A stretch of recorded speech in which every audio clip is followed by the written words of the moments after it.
In this episode, we commence our journey into the Mediterranean Sea. Starting from Gibraltar, we're going to be sailing northward up the Spanish coast.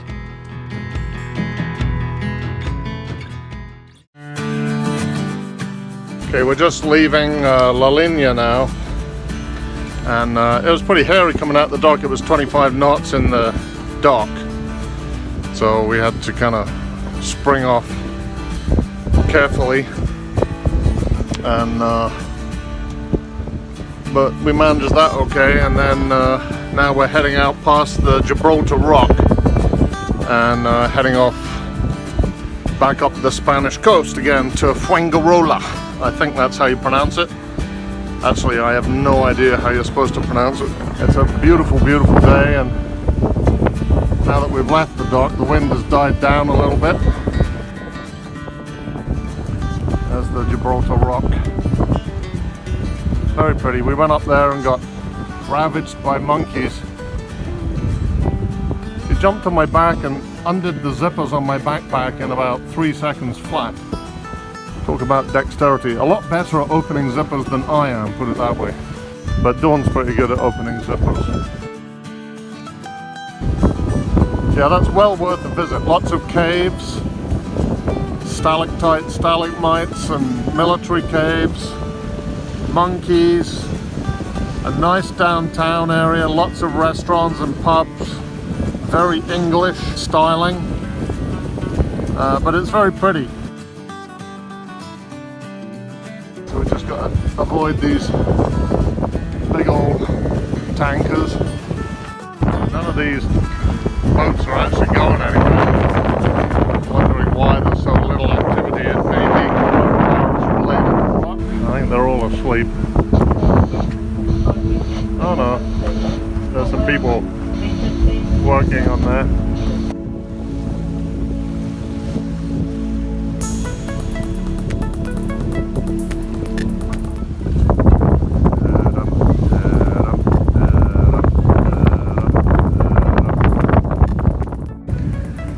Goodbye, Gibraltar.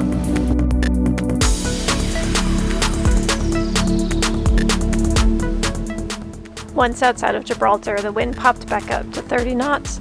So we put in another reef, that's 2 reefs, and the wind is right on our beam here. And at this angle, we're making good time at like 6.5 to 7.5 knots. We're also reefed in about 50% on the jib and no stay sail here.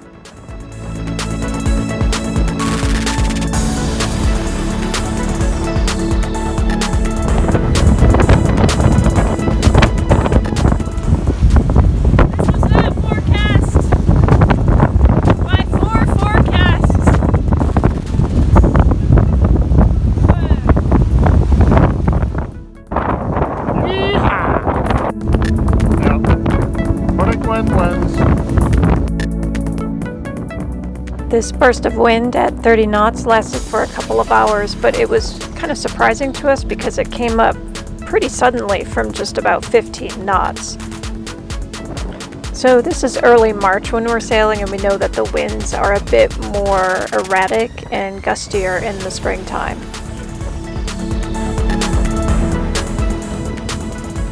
This is Chloe inside.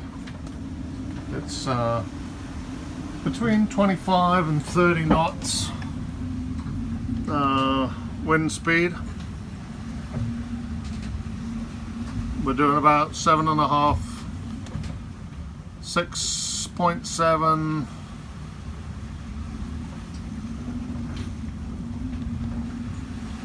7.3, so about 7 knots. Sea's pretty flat, pretty windy. Very quiet inside Chloe here. The cockpit's dry, a little bit of spray. It's a very stable, quiet and comfortable inside. Sometimes I prefer to manually steer the waves to give the autopilot a break, and it's easier on power, but in terms of route efficiency and staying in a straight line, it's always best to use the autopilot.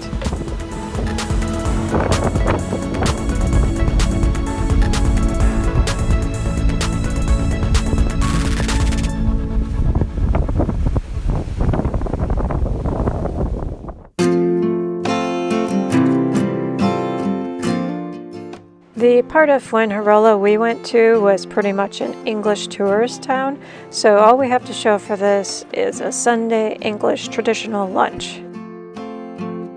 British Sunday roast dinner. Traditional. Lots of different animals. A rum house. Yep. Okay, we'll go there later. Okay. Oh look, Dawn. That reminds me of your mum. I'm telling. Oh, it does.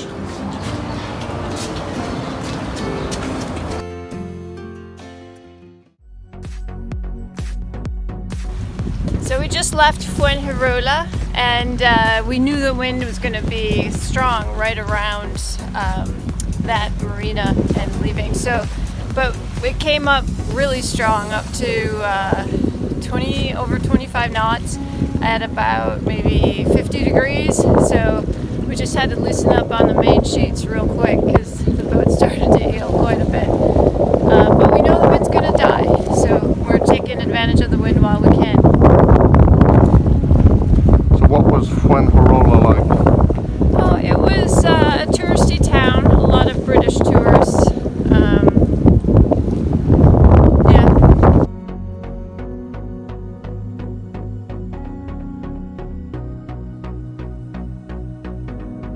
We're sailing past Malaga now.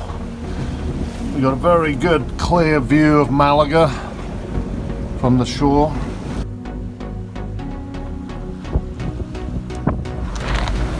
So the wind has suddenly crashed, dropped, falling right behind us. So we're thinking of taking in the jib now, and we've tightened up the boom brake to stop the flapping around of the boom. We've lost all the wind. So this is just a good example of when the boom brake is. We're going to have to motor assist a little bit. We've got to maintain about 5 knots to make it in before sundown. What you doing, chick? During the downtime with low wind, I'm painting my reefs. Painting your nails? No, my reefs. Oh, painting your reefs. It should glow in the dark, but somehow... Some girls paint their nails, Dawn paints her reefs. It's very pretty. What does that mean? That means when you're pulling up the halyard to get the mainsail up, you stop at this point because blue matches blue. Blue. Blue. And that tells you which reef you're going to have in when you pull up the sail so that it will be tight against the mast. So you know how far to pull the halyard up Yes. and stop. Yes. Very cool. We've got orange, blue, and yellow. Okay, we got a little bit of boom brake action here. So we've tightened up the boom brake in this situation because we've lost all our wind, but what little wind we have, about 5 or 6 knots, is coming on our stern. So normally that'll mean we'll just accidentally jibe all over the place, but we want a little bit of main up to stabilize the boat. It acts as a nice stabilizer. So we got 3 reefs in, so it's not a huge sail, just a little bit to stop the boat rocking around as much. And then we tighten up the boom brake to both prevent accidental jibes, but also to stabilize the sail. So it's just like a nice rigid fin up there that's stopping us rocking around quite as badly as we might be if we had no sail. And I'll do the same in the jib, just tighten up a little bit of the jib so we have a little blade up there, just for this situation of going downwind and directly downwind and with no wind. What are you eating? We're back in Spain, so we have to have our pica mix. It looks very healthy. If the coronavirus doesn't kill you, that stuff will.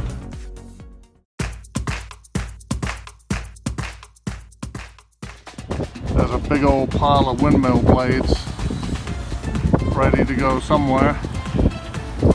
This is Motril Marina, and we're just arriving to stay at the little marina at the end here, who's run by a very helpful guy called Roberto, who's been fantastic, and he has kindly allowed us to get our light wind sail shipped to his marina.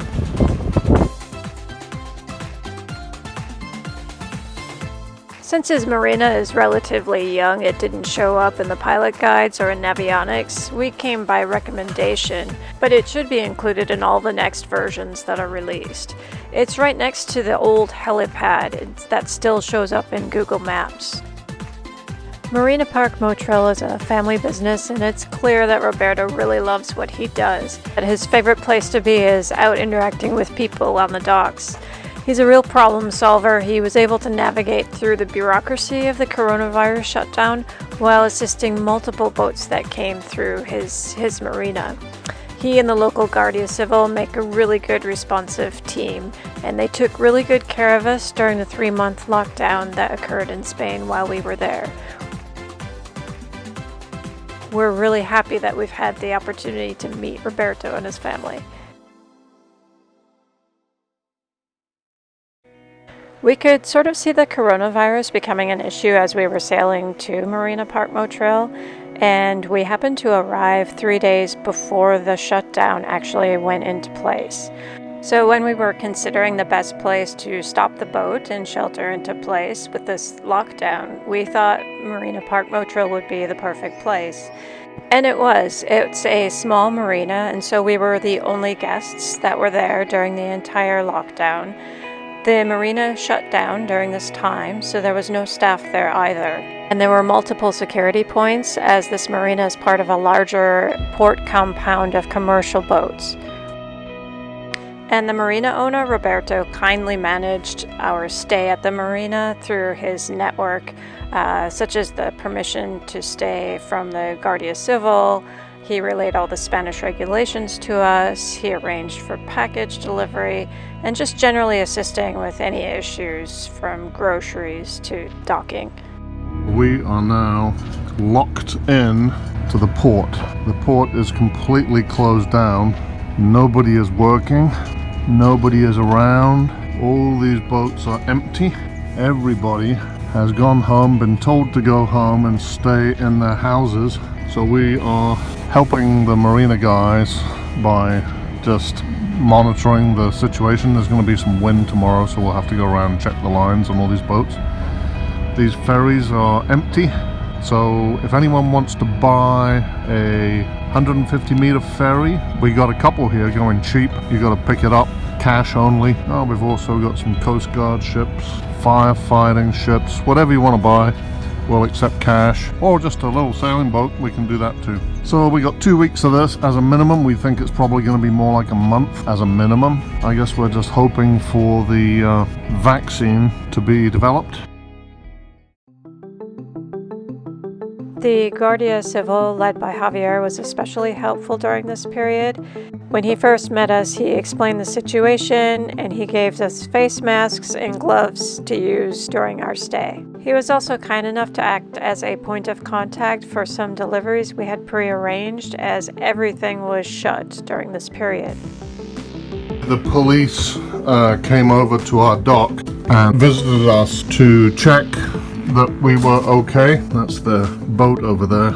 And they came over to our dock. They offered to bring us groceries if we, to drive and bring them for us. But today they just brought some as a gift to us. Coffee. He said this is the best coffee, local coffee. A bottle of wine, water, cookie, chips. Snacks. Milk, fizzy water, bread. He said he got chocolate croissants for you. Oh, they went way overboard to make us feel welcome. How's that? We're blown away with their kindness. And this is Javier, who's the local police manager here. Best that humanity offers. Wow. How sweet. Dum dum dum dum dum dum dum dum I'm gonna try a new granola brand. Krusty. Krusty. Just like Peter's underwear. Krusty. You just briefly took your sandal off, and this whole boat stunk. Did you take your shoe off? Yes, briefly I did. I need to get out of the boat. No You're more. stuck to them for 18 months by the coronavirus.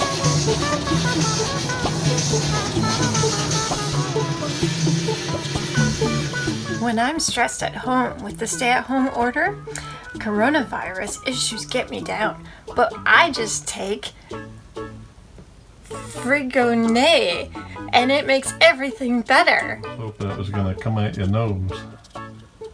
As the only news story was really coronavirus, they must have been looking for any possible news story. Someone found out that we were staying in the marina alone and wrote a simple piece about us in the local newspaper.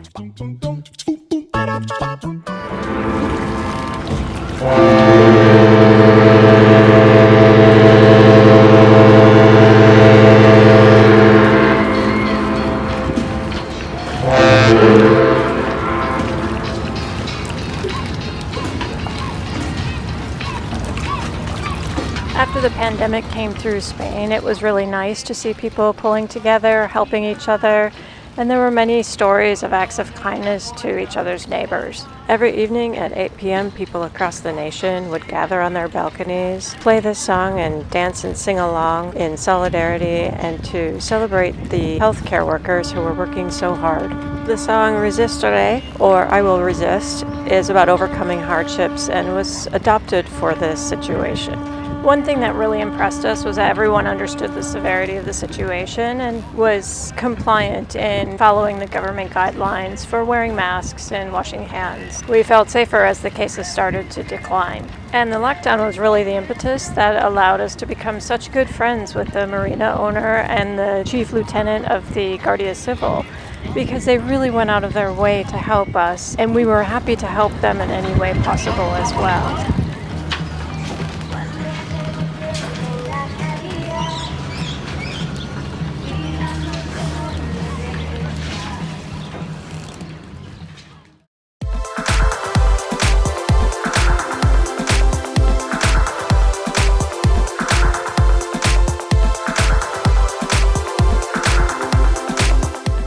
I'm making a body bag for you in case you get coronavirus. Oh, that's nice, dear. So considerate. Which bit's that for? Your leg. Oh, I put a convenient carrying handle on it so that I can carry you out easier. So no need to worry. oh thanks. I was concerned about you struggling with me, hauling me over the lifelines. No, I have preparations well underway. We're good. Maybe I'll put a zipper on it to just like... Yeah, then you can reuse it for the next husband. the next victim. It wasn't a body bag at all.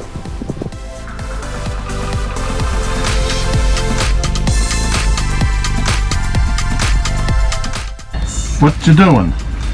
Making pouches. Pouches? What's a pouch? What you gonna do with that pouch? Huh. You'll see. I'm making a hamper, and the pouches will go over the railing to clip onto the railing. Huh. What's that for? For what?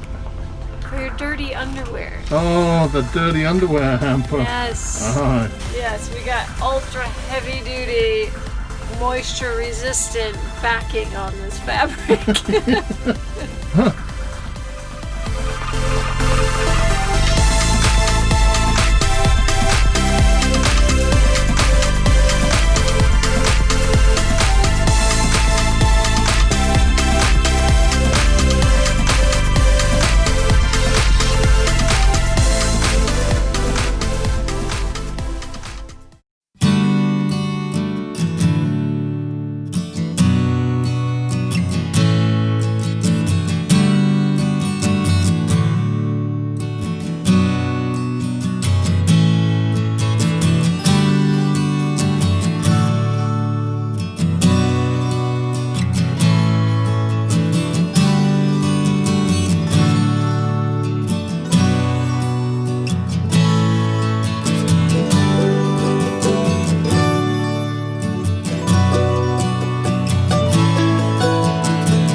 So we currently have a Ubiquiti router and we want to upgrade to something called a MikroTik, which is effectively upgrading from an 802.11g to an AC. And this is a relatively easy job because it is already pre-wired with the Cat5 wire if you just follow the blue wire throughout the boat. So all we're going to do is change out the router antenna, and to reconfigure to the new MikroTik system we have to first plug it in physically with the Ethernet port. So we use our PoE injector hooked up to the laptop to power the unit so that we can configure it using our laptop. So here we are actually swapping it over. In the end we went from about 3 to 10 megabits per second to 20 to 30 megabits per second, and that's due both to the next generation technology and the higher power output.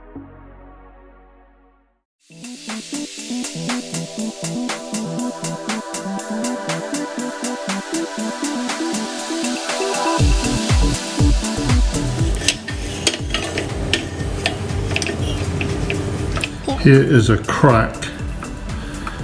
This is broken. So this piece here is moving like this. So I think we need to have reinforcement here. Reinforcement like here and here, like this and like this.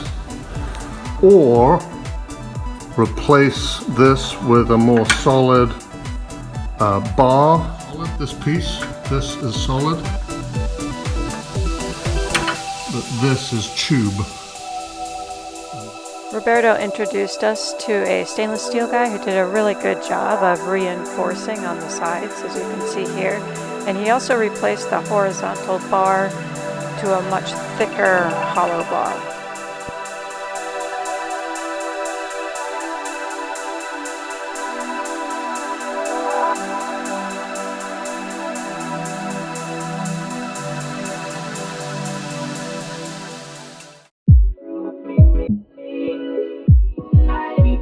One of the services that ran really smoothly through this tough time and we've used for a couple years now is Traveling Mailbox. They take care of all of your mail for you, scan it electronically, and handle forwarding for you as well. We can definitely recommend them. We'll put a link for more information below. As Spain is starting to achieve their milestones of lowering their virus infection rates, they're now starting to open up areas of the country phase by phase and county by county. So coming up in the next episode, we'll carefully begin to venture out to Motril, see the town and the sights, as well as move on from Motril to our next destinations.